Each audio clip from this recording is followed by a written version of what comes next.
जी clear आपके पास। तो हम बात कर रहे थे कि फाइनली बारिश के बावजूद भी जो है वो हमें कुछ लोग आखिरकार नज़र आ गए, क्योंकि लिटरली यही लग रहा था कि सुबह से जिस तरह से बाकी क्लासेस में चल रहा है, एक दो क्लासों में तो जाके अदाकारी करके पूरी वीडियो रिकॉर्ड कराई कि जब बच्चे बाद में देखे तो उन्हें लगे कि शायद टीचर आया था, शायद कुछ बच्चे भी आए थे और क्लास भी हुई। तो वो बड़ी एबनॉर्मल सी बारिश हो गई और अभी मेरे ख्याल में शायद संडे तक ऐसे ही है, 8 तारीख तक ऐसे ही है। अल्लाह खैर करे, अल्लाह करे वो वाला सैलाब ना दोबारा से आ जाए, क्योंकि इस दफ़ा बारिशें शुरू भी बहुत पहले से हो गई थी, तो वो बड़ा खदशा है। और इंडिया ने कौन सा परवाह करनी है, उसने सबसे पहले जहाँ उनके ओवरफ्लो होने उन्होंने हमारी तरफ पानी खोल देना है। तो अल्लाह सबको महफूज रखे। बहरहाल हम डिस्कशन शुरू करते हैं। क्या है जी हमारा टारगेट, मतलब ये तस्वीर पता नहीं क्या बता रही है। तस्वीर आज से कोई 5-7 साल पहले हमने बनाई थी और उसके बाद से हम बड़े एक्साइटेड हैं और हम हर दफ़ा इस तस्वीर को जो है वो इस तरह से करते हैं।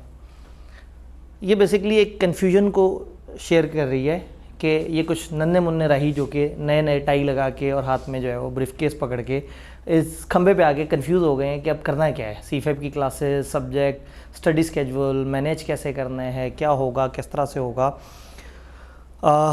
ज़्यादातर लोग क्या करते हैं, बस ज़िंदगी जी रहे होते हैं, जो उनके कोलीग्स कर रहे होते हैं उसी तरह से कर रहे होते हैं और 2-2.5 साल बाद पता लगता है गलत किया, कोई बात नहीं, खैर है, ज़िंदगी कौन सी कीमती चीज़ है, दोबारा कोई तजर्बा कर लेंगे। कुछ लोग हैं थोड़ा सा प्लान करते हैं, चीज़ों को देख के चलते हैं। तो हम लोगों की ख्वाहिश ये है कि हम थोड़ा सा एजुकेट करें, थोड़ा सा गाइड करें, एक काउंसलिंग सेशन करें। हम बड़े अरसे से ये काउंसलिंग सेशन करते आ रहे हैं जिसमें वो लोग जो सीफेप में गए हैं उनको थोड़ा सा बताया जाए कि सीफेप के चैलेंजेस क्या हैं। तो दिस इज़ नॉट ओरिएंटेशन, ये ऐसा नहीं है कि हम आपको बताएं कि हमारे पास क्लासेस ऑफ़र हो रही हैं, आ जाए एडमिशन ले लें, इस तरह से करके।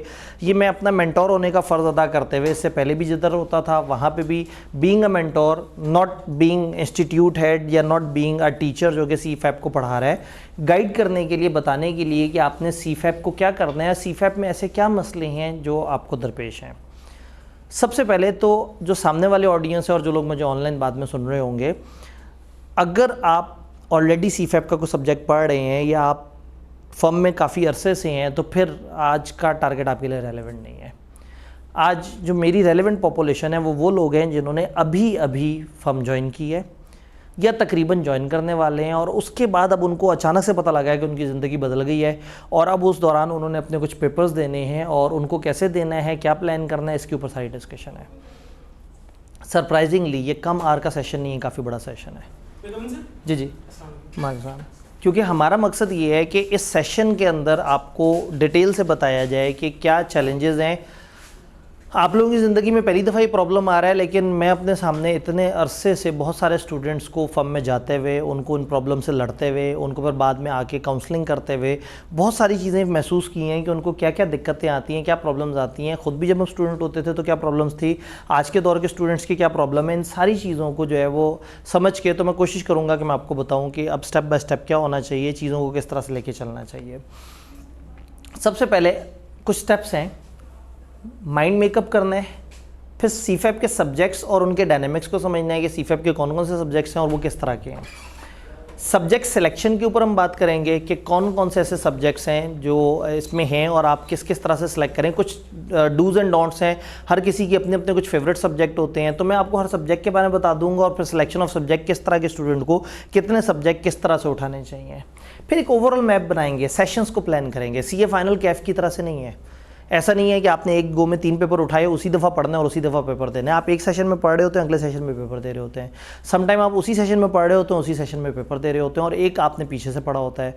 कुछ के पास 1 साल होता है, लेकिन मेजॉरिटी के पास 1.5 साल होता है जिसमें उन्होंने अपनी अटैम्प्ट को तैयार करना होता है। तो सेशंस की प्लानिंग है। फिर रूटीन, सीए फाइनल के स्टूडेंट के लिए एक इंपॉर्टेंट सवाल की रूटीन क्या होगी, इसके ऊपर हम बात कर रहे होंगे इंशाल्लाह ताला। स्केड्यूल किस तरह से बनाना है, स्टडी कैसे करनी है और फिर एक एटीट्यूड कंटिन्यूस जो आपका होना चाहिए, हम उस पर बात करेंगे। तो सुबह बारिशों की वजह से जनरली मुझे दुख हुआ, क्योंकि ये सेशन ना बड़ा एक रिच होता है जिसमें हम बड़ी अच्छी बातें करते हैं और जब लोग ऑनलाइन देख रहे होते हैं तो ऑनलाइन क्या करते हैं, वो क्लिप आगे कर करके कि अच्छा फालतू बात शुरू हो गई, आगे चलते हैं आगे चलते हैं। मेरी कोशिश होती है कि एक एक जुमले में चीज़ों को सम अप किया जाए और आपको बताया जाए कि रियल चैलेंजेस क्या हैं और अब आपकी ज़िंदगी के क्या मसलों मसाइल हैं। तो ऑनलाइन लोग अगर मुझे सुन रहे हैं तो कोशिश करें, चूँकि फ़िज़िकली ज़्यादा लोग नहीं आ सके बारिश की वजह से, तो ऑनलाइन में अगर लोग सुन रहे हैं तो कोशिश ये करना है कि आपने 1.5 पे करके नहीं चलाना। आपने 2, ढाई, 3, 4 साल पढ़ना है तो मेरे ख्याल में 1.5-2 घंटे में जो सुन लेने में ज़्यादा हर्ज नहीं है। लोग समटाइम 2 साल तक पढ़ते रहते हैं लेकिन 2 घंटे बैठ के प्लान नहीं करते कि उन्होंने पढ़ना कैसे है।